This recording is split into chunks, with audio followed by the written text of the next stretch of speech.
دیکھے گا اور نہ ان کو پاک کرے گا اور ان کو دکھ دینے والا عذاب ہوگا۔ اور ان اہل کتاب میں بعض ایسے ہیں کہ کتاب یعنی تورات کو زبان مروڑ مروڑ کر پڑھتے ہیں تاکہ تم سمجھو کہ جو کچھ وہ پڑھتے ہیں کتاب میں سے ہے، حالانکہ وہ کتاب میں سے نہیں ہوتا، اور کہتے ہیں کہ وہ اللہ کی طرف سے نازل ہوا ہے، حالانکہ وہ اللہ کی طرف سے نہیں ہوتا، اور اللہ پر جھوٹ بولتے ہیں اور یہ بات جانتے بھی ہیں۔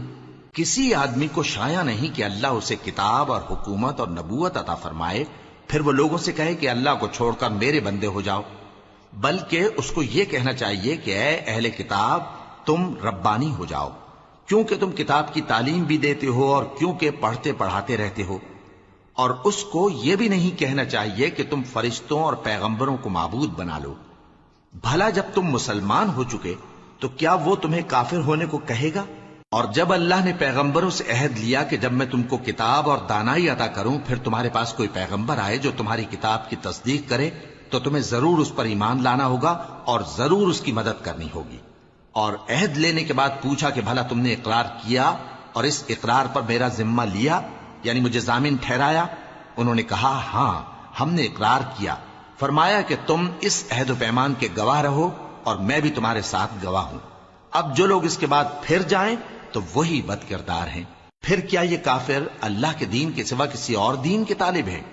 حالانکہ سب اہل آسمان و زمین خوشی یا ناخوشی سے اللہ کے فرما بردار ہیں اور اسی کی طرف لوٹ کر جانے والے ہیں۔ کہو کہ ہم اللہ پر ایمان لائے اور جو کتاب ہم پر نازل ہوئی اور جو صحیفے ابراہیم اور اسماعیل اور اسحاق اور یعقوب اور ان کی اولاد پر اترے اور جو کتابیں موسیٰ اور عیسیٰ اور دوسرے انبیاء کو پروردگار کی طرف سے ملیں سب پر ایمان لائے۔ ہم ان پیغمبروں میں سے کسی میں کچھ فرق نہیں کرتے اور ہم اسی اللہ کے فرما بردار ہیں، اور جو شخص اسلام کے سوا کسی اور دین کا طالب ہوگا وہ اس سے ہرگز قبول نہیں کیا جائے گا، اور ایسا شخص آخرت میں نقصان اٹھانے والوں میں ہوگا۔